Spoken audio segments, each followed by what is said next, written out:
So once again, big good morning to all our viewers watching. Those of you in our Zoom meeting room, welcome and thank you for joining us, including Mr. Ako himself. And also those of you who are watching via Facebook, we welcome you as well. And those who will be watching the recording via Mr. Ako's YouTube channel, thank you for viewing this video. This video this morning will be on the topic 6, political instability and foreign policy shifts in PNG. PNG, since independence, our system is known for continuous political instability, changes in government, in prime minister, in leadership. So Mr. Ako will be talking about this and how it's connected to the different shifts in our foreign policy decision-making pattern and history throughout since independence. So our topic this week is week 8 and the topic is topic 6. So without further delay, I now hand over the virtual microphone to Mr. Thank you, Mr. Egiora. Good morning, everyone. I'll go straight into sharing the screen.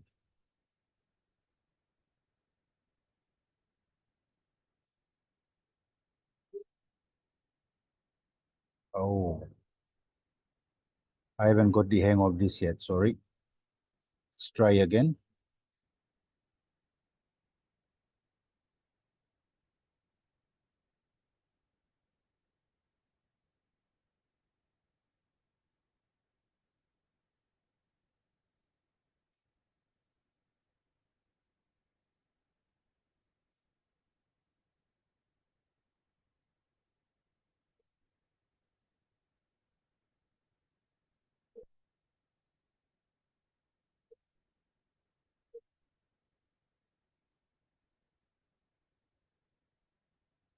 So this is our topic for this week, topic 6 on political instability and foreign policy review.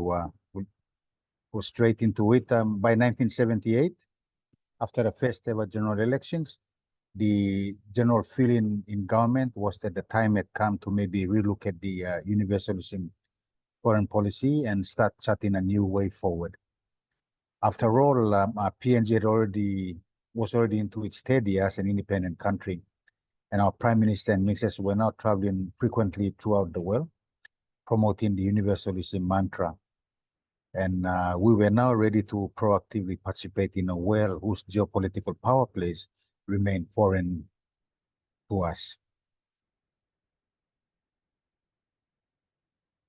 So our conversation today will be based mostly on the role of the government during this period, and also on Sebia, whom we had a talk because he was the foreign minister at this juncture in our history. And his performance as the minister responsible for Papua New Guinea's external affairs and relations plays a huge role in this shift towards a more focused pathway. So this is a picture of me during APEC 2020. During one of the APEC 2020 senior official meetings, taking a photo with selfie with Hyril, the chair of APEC Malaysia.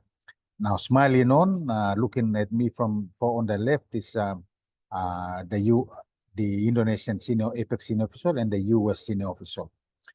So in this instance, I'm making use of all the opportunities to impress upon the other partners in this multilateral game that Papua New Guinea knows its way around. So the posture of standing in front of others, giving your back to them while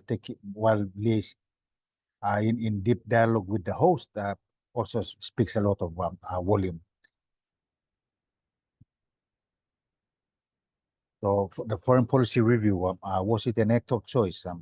So Papua New Guinea's new approach to external relations was to be more than reactive. The foreign policy of friends to all, enemies to none was no longer to be formulated, and foreign policy was no longer to be formulated and implemented on a vague principle of universalism but it should now be on the basis of selective and active engagement.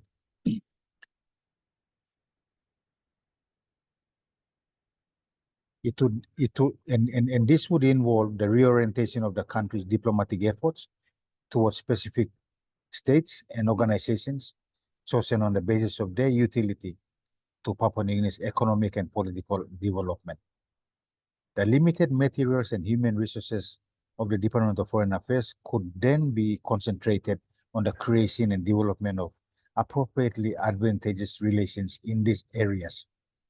See, according to McQueen, the paper didn't represent any clear development of a new consciousness on the part of either the political leadership or the national bureaucracy. But still, for the first time since independence, the PNG identity was now coming to the fore as part of its external relations measures. The first among these characteristic concerns was Papua New Guinea's relationship with its former colonial master, in addition to the use of intergovernmental organizations for the mediation and amplification of national policies, which will shape Papua New Guinea's external relations in the 1990s. It was only in the 1960s when a timetable for independence was hastily drawn up in response to the UN criticism was any concentrated thought given to the structure of an independent administration and the nature of politics it would pursue. Now, suddenly at a stroke of a pen, the colonial relationship between master and colony was quickly transformed to one between regional neighbors. And it would be this relationship that would lead Papua New Guinea's next prime minister, who was never a member of the pre-independence movement, to a shift away and looking north. For PNG, by the late 1970s,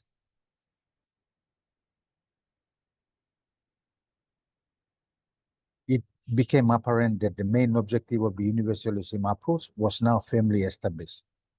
The Somare government's reviewing of this policy in 1979 was taken up by the new government of the country's second prime minister, Sir Julius Chen, who announced a new broad framework in parliament in March 1980. This is according to Ambassador Max Wright in 2003. The new general approach of selective and active engagement was taken, under which successive governments to date, right up to the new foreign policy that is currently being organized, have managed Papua New Guinea's international relations. So following the promulgation of this new approach, where issues of national development arrangements and interests were to be identified and actively pursued in the international arena, a whole series of foreign policy initiatives followed. These were categorized in the following eras. The period 1980 to 1985 can be seen as a period in which Papua New Guinea consolidated its existing relations with key neighboring and historically important countries and important multilateral organizations. You see, it was during this time also that PNG assisted one or two to independence in 1980 over the secessionist actions by Jimmy Stevens. Important negotiations affecting various aspects of Papua New Guinea's national interests, such as development cooperation and border management arrangements, were also undertaken with our closest neighbors, meaning Australia and Indonesia, and other Melanesian countries. The relative stability of the government led by Chief Somare since 1972 was also an important factor in the belief in a positive future.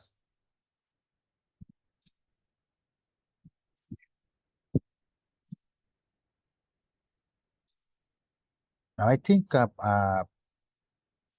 Sebia Olewale, which we've already spoken about earlier on, he did well by carrying on nicely from Sir Albert Maurikiki. See, he carried out the responsibility of this paragraph of his portfolio to the letter, and he did so without a game plan. See, only the understanding that we were supposed to be friends to all, enemy to none, based on that understanding and their instinct as tribal leaders, growing up in the Western Province and living up the sea, which would later lay the foundation for his political job as foreign minister, which the country was seeing now.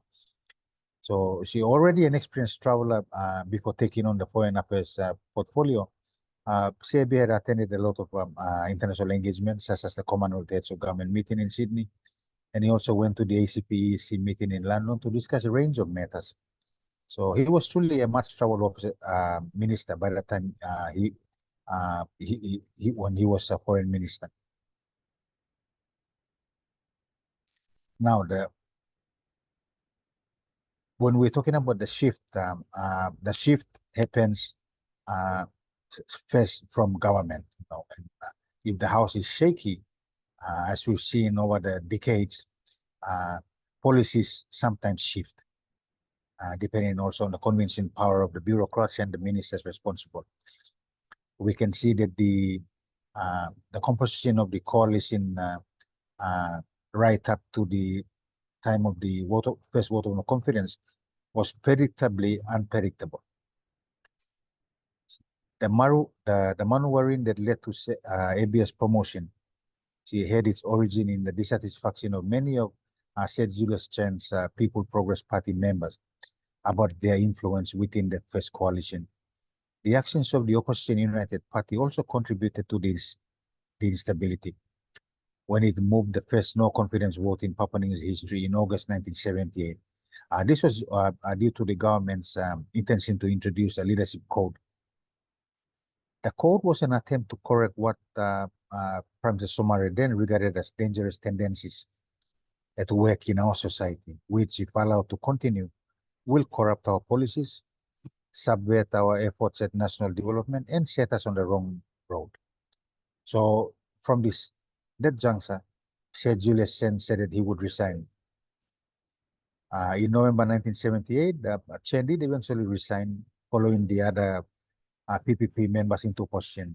On the other hand, the United Party members led by Rafael Doa filled the vacancy in the coalition, which then lived on at least until the next challenge. Chen's departure naturally left an enormous gap of experience and skill in the ranks of the coalition, but it did allow Abia the opportunity to take on his new role as a deputy prime minister also. See, the whole affair served to remind everyone involved and those observing that far from everything being rosy, the government in Papua New Guinea was an inherently unstable business. So the House was now unstable, as everyone in it wanted fair hearing, consultation, and transparency in all aspects of the work. There was now a mood for change.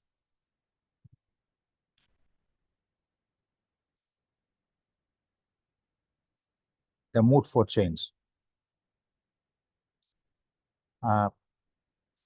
Ted Wolfers was to prepare a study of the problems and achievements of the past 3 years and outline contingencies with which PNG might in future have to deal. So signaling a move away from universalism and somewhat preempting Wolfers' review, the National Executive Council or Cabinet saw top priority to be given to relations with Australia, Indonesia, and Japan, and the relationship with the competing power blocs in the Cold War era of the United States, the Soviet Union, and China were also to receive close scrutiny. Despite an initial flurry of objections about the appointment of Wolfers, who was an Australian, the job of conducting the review gathered momentum over the next few months. ABA had stipulated that the views of a wide range of sectors from across Papua New Guinea society should be sought.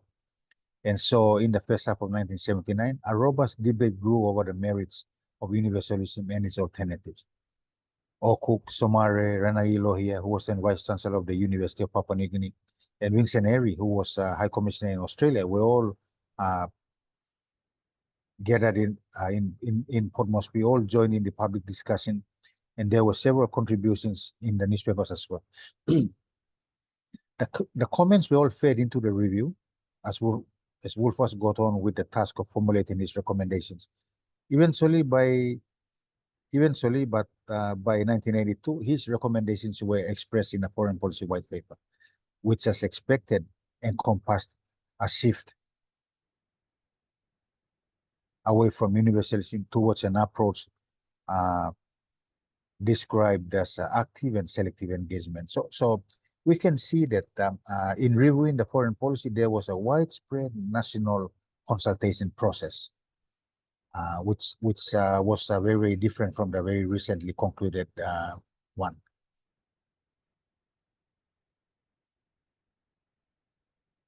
See, the move was most obvious in ABS and his government colleagues' approach towards the continuing excess of decolonialization in the Pacific. See, this was the change, the mood for change. Decolonization in the Pacific and talks were all right. So, and although Papua New Guinea already had a policy of seeking rapid decolonization of the remaining colonial territories in the Pacific as one of the components of its universal policy, late in 1978, Serbia went further by signaling his intentions to launch a joint move for decolonization with the other Pacific Island nations through the UN. France, which administered several territories from Tahiti in the east to New Caledonia in the west, was particularly mentioned in this regard. The mood against continuing colonialism in the Pacific became more pronounced the following year. For instance, when ABA addressed the dinner held in honor of the visiting U.S. ambassador to the United Nations, His Excellency Andrew Young, it was desirable for more Pacific states to join the UN, ABA said. But for this to happen, they must become liberated, become independent and sovereign states so that they can also add their voices to the UN Assembly. Eventually, a watered-down version of the resolution was passed unanimously by the forum meeting, one that called for all nations who have people under their control to work together towards achieving independence for those peoples. Now, regardless of this compromise, uncharacteristically, ABA persisted in its opposition to the continuing presence of colonies in the Pacific, which meant the French territories of New Caledonia and French Polynesia. And he was determined to press ahead with his plan to put the matter before the Decolonization Committee at the UN. The man who had, in the Torres Strait negotiations and in earlier instances, distinguished himself by his willingness to accept compromise, was now placing himself in direct opposition to the French government. The issue brought a substantial amount of attention to ABA over the months that followed. In September, he repeated his demands for the right to self-determination of the inhabitants in the French territories in the Pacific, this time before the UN General Assembly in New York. In a reference to the French colonial wars in North Africa and Indochina, he remarked that the French government had seen elsewhere how denial of such rights cannot be sustained. In October, in Papeete, the capital of French Polynesia, for the South Pacific Conference, ABA acquired even more prominence when he addressed the public rally of pro-independence activists, snubbing the French and other delegates by being absent from an official function. So he was now dubbed a red ragga in the ranks of the left-wing Pacific extremists by some of the only people to come right out and say what most Pacific leaders would have liked to say by others. For others, ABA emerged as a champion of the rights of his fellows in the Pacific community. Giving lustre to his fame or notoriety, the Australian government, in the form of his close friend Ian McPhee, who was by this time a government minister, rebuked him for his actions in Papeete. And also closer to home, members of the opposition described him as unqualified to be foreign minister and even the Fidel Castro of the South Pacific. So the mood was changed, was being progressed and advanced by ABA also. Now, a champion in self-determination. For many in the Pacific, ABA was seen as the champion of their rights to self-determination. The regard in which he was held was expressed most visibly in his election to lead the Africa, Caribbean, Pacific Council of Ministers, that's the ACP Council of Ministers, at its meeting in Monrovia, the capital of Liberia, in 1980. In this role, he would represent the interests of nearly 60 nations in Africa, the Caribbean, and the Pacific region in negotiating fair trade and development assistance arrangements with the countries of the European Economic Community, primarily through the provisions of the Lome Convention. But all was not as it seemed. While his initiative concerning the ending of colonialism in the Pacific had earned him friends in the region, it had also exposed him to attacks from within Papua New Guinea, including over what was seen as his ambivalence towards other colonial peoples across the border with Indonesia. West, the government of which he was so prominent a member, had also been weakened by the events of 1978. I'm referring to the first vote of no confidence. And the first in what was to become a whole series of no confidence and breaking the reforms of the coalition. However, the shifting nature of political allegiance in Papua New Guinea had been demonstrated many times already in 1980. And while the prospects of Pangu losing its power was ever present, there was no reason to suspect that Ebia, as a capable and experienced politician with friends across the parliament, would himself be out of government soon. There remained a more direct threat to Ebia, who, like every political leader in Papua New Guinea, was dependent on the voters of his electorate to keep him in parliament. Now, with the next elections approaching in 1982, Ebia needed to turn to sponsoring the interests of the people of his electorate and Western Province in general. The House tumbles. You see, Ebia, like all sitting members, faced a real challenge if he wanted to be re-elected in 1982. And he had to be more responsive to the needs and wishes of his electorate. And all this came to a crashing halt for him early in 1980. While Ebia had been occupied with foreign relations throughout the previous year, the instability at home had continued as the ruling coalition, weakened by the events of the second half of 1970, it began to totter and break apart. He was himself a player in at least one of the events that further weakened the government in 1979, when he revoked the entry permit of the American academic Ralph Premdas, who had been head of the PNG Political Science Department, and ordered him to leave the country.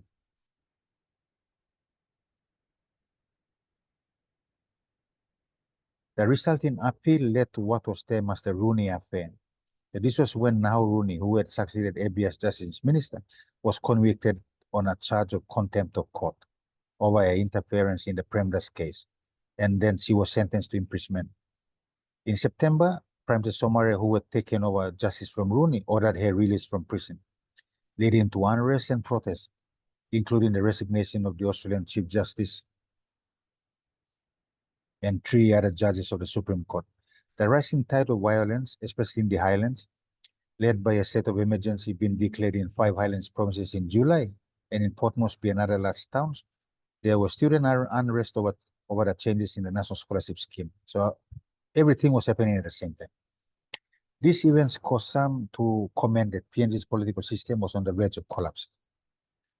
Facing continuous pressure from the opposition and within his own coalition in January 1980, Prime Minister Somare reshuffled his ministries, moving 15 of the 23 ministers, sacking 2, including Roy Evara, the United Party's deputy parliamentary leader, and demoting both Momis and Kaputin from the cabinet. About half of the United Party's 15 members walked out of the government coalition, angry at Evara's dismissal. Kaputin and Momis, incensed over their dropping from senior ministries, also left the coalition and formed a breakaway party called the Melanesian Alliance.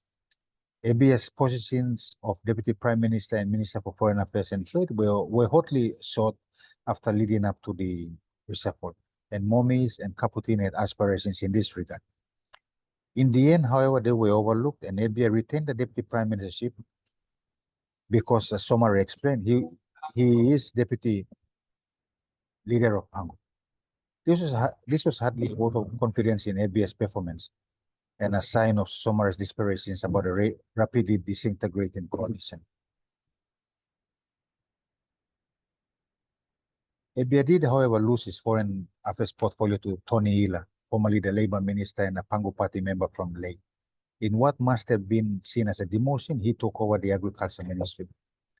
The reshuffle did nothing to quell the unrest about Somare's government. By March, the level of dissatisfaction with the coalition's performance led to another vote of no confidence in his prime ministership.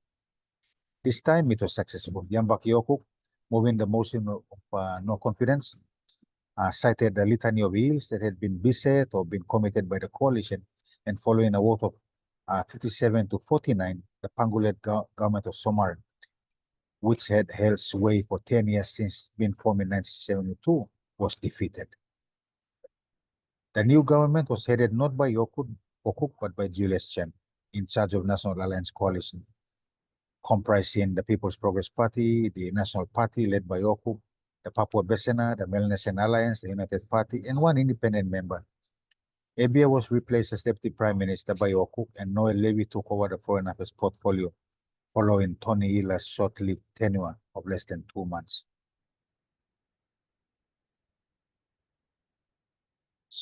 So we can see that was the political instability and the policy shift. It wasn't a policy shift alone from international relations, but it was affected or influenced by the change in shifts in the domestic politics. So, Mr. Aguirre, I'll stop there, and I'll hand the floor back to you again. Thank you. Thank you, Mr. Ako. We now have roughly 30 minutes remaining before we end the lecture session, online lecture session. So any questions or comments from our audience? To kickstart the Q&A session, Mr. Ako, I have a question, just a general question in regards to the current situation now.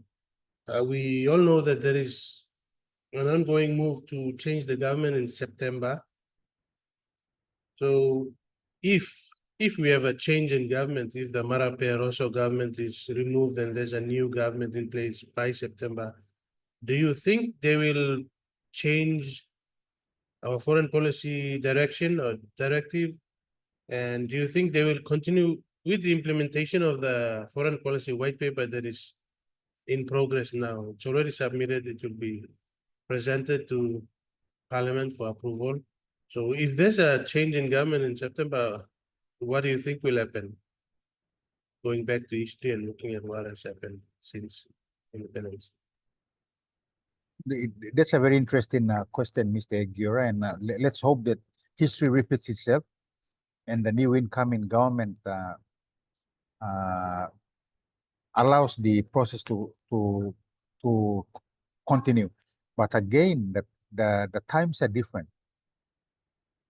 Back in 1979 and 1979 to 1980, there was a mood for change. And international relations, we were just discovering international relations. Now we are going into our 50th year as an independent nation. We've traveled the world. We have missions. We manage our own missions abroad, and we have international undertakings to achieve also. But I think the saving grace of this of the outcomes of this review continuing is that geopolitics has not changed in the last 10 years. I think the players in geopolitics have remained the same. We have our bilateral partners from China coming in with their idea of economic development, and we have our nearest neighbor, Australia, with the others pushing for stability and sustenance. So those are the same players that have been at play this last decade, but assuming it's on the next level now, and I am told that there is also the foreign affairs legislation under draft. So if that can be endorsed by passed by Parliament, then we will have a Foreign Service Act and legislation in place. And because it's law, I am hopeful that it will not be affected by political influence. But we don't know. You know, PNG politics is very fluid and funny at times, and you know, anything can happen. And from a personal point of view, I would like more consultations with academia. and more nationwide consultations, maybe for another year. Maybe for another year. Let's do more consultations, you know. Why the rush? I know I know there's a rush for the 50th anniversary and everything has to be done on our 50th birthday as we look for the next 50 years. This is what we'll do, but nothing stopping anyone from getting a 51 birthday present also. I mean, a belated present from last year. Me like giving, but me plan no consult or langko lanti. Me plan no go toto one time also. Me plan work some talk say one time or langko lanti. I see. I'm here at the way dreaming attending the PNG dictionary of bibliography. And this morning's presentation was very important by a colleague lady of ours here. You know, before he presented, he did the traditional thing by paying respect to the elders in the room. You can see he also gave me this as a sign of respect for an elder brother. And his reason was that we are embarking on a new adventure of recording history, of recording biographies of our people whom we think should be mentioned. But before we do so, we must pay respect. And he was coming from the point that he was a lady. She was a lady.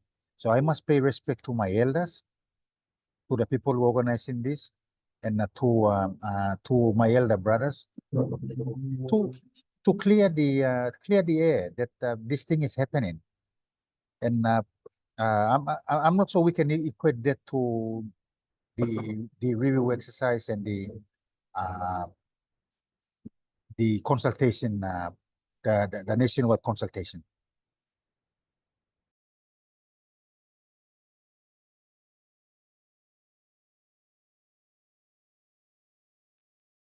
Thank you, Mr. Ako. Another question. During the period when Sir Michael Sumara and the National Alliance Party, they were in power, it was said that it was the most stable, politically stable period in our political history. And I believe during that period, you were serving as a foreign service officer, a diplomat overseas. So from your perspective, do you think, what is your opinion? Did we experience any major significant foreign policy moves, changes in our diplomatic relations? What can you share with us your observation during that period when there was political stability? Ramunico negotiations started that time. And I was fortunate enough to be in a couple of those high-level meetings and sitting down and taking notes and listening to our negotiators from home coming and looking at a better deal. But regionally, Fiji established that their version of the PIF, the Pacific Development, PIDF, I think. Fiji established that. So, and China was right behind it because I do know that they hosted it a couple of times when I was on post in Fiji, and Ambassador Rai attended from there, and it was a big thing for the Chinese ocean brands. So those were the things I note, and that and military relations increased. Military relations increased also during that period. I remember Ambassador Ilaw, Ambassador Rai. Well, we were informed that Major Butley, who is now retired now, Major Butley was attending staff college course in Nanjing, and then he was to be promoted to lieutenant colonel. So Ambassador Rice said, "Listen, this is one way of promoting our defense cooperation with the Chinese, with the People's Liberation Army."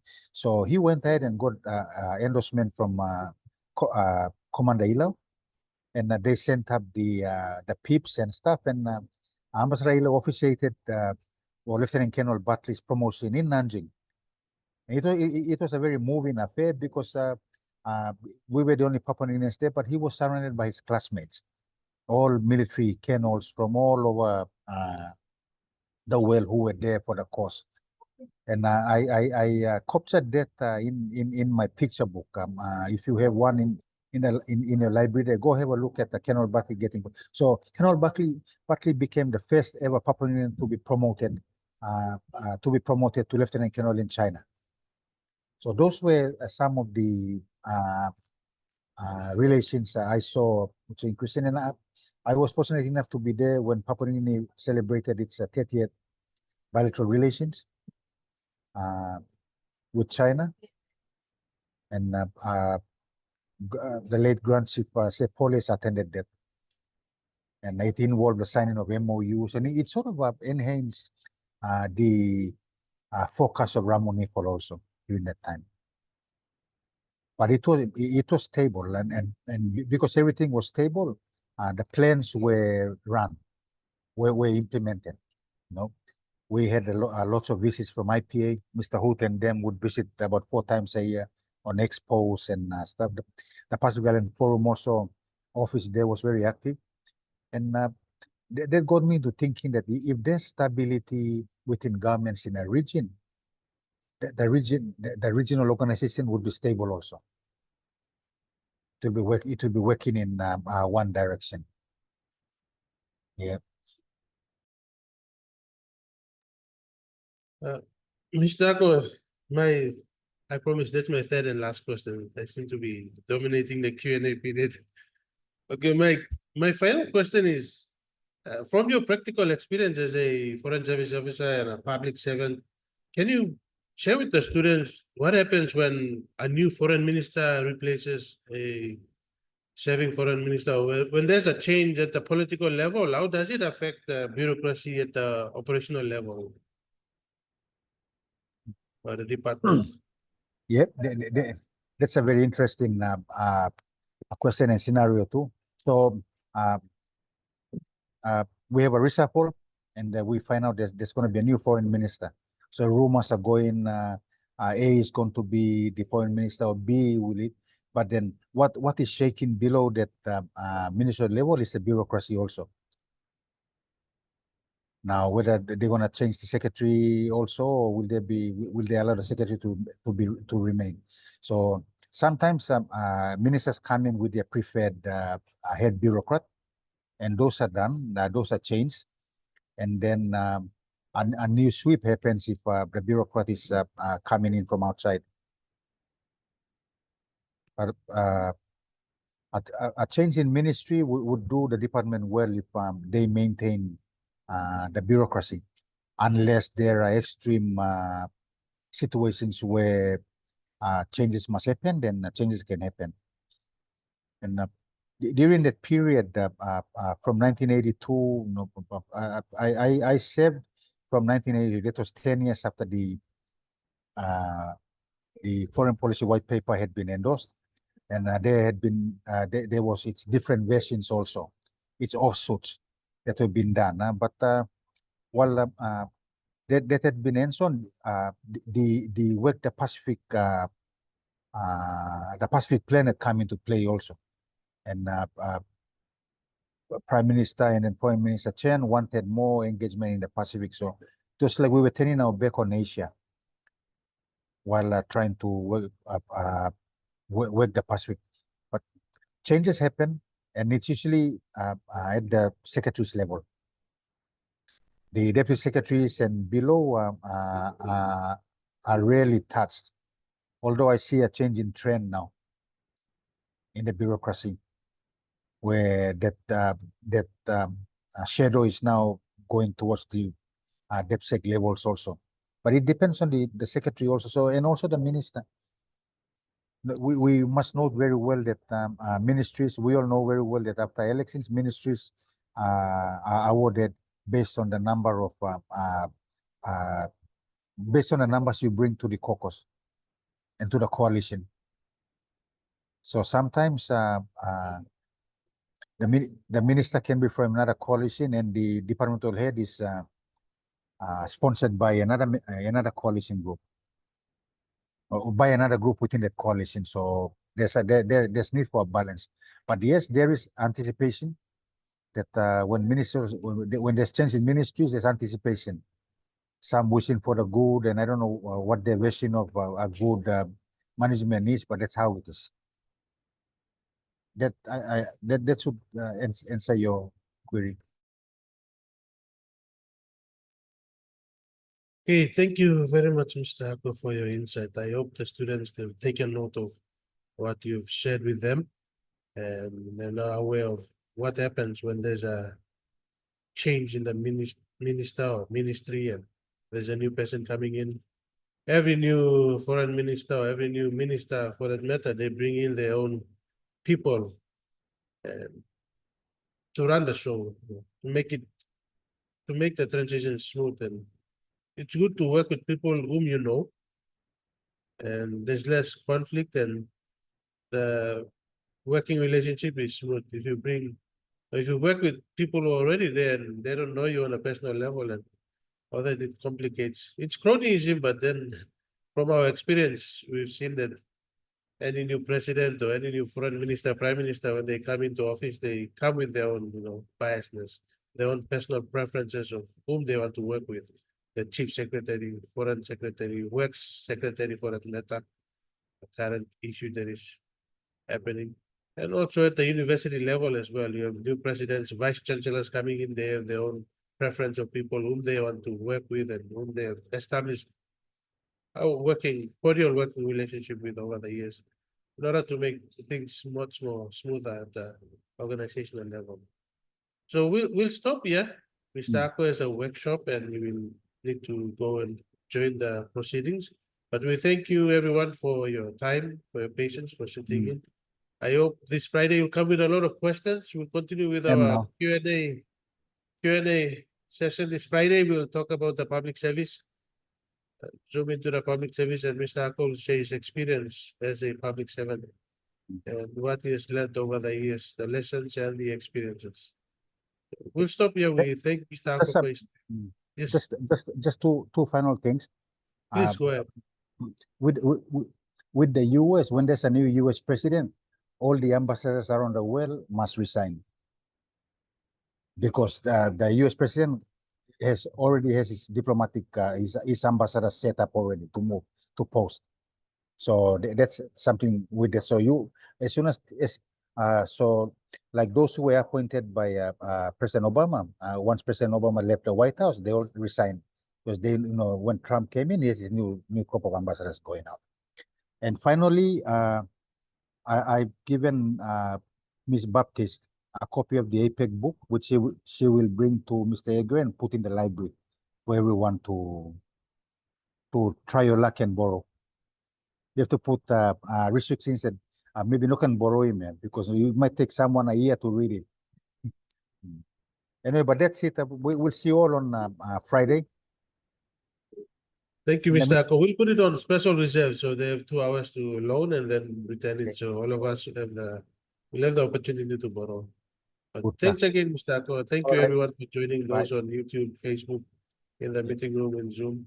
You all have a great day and we'll see each other again on Friday.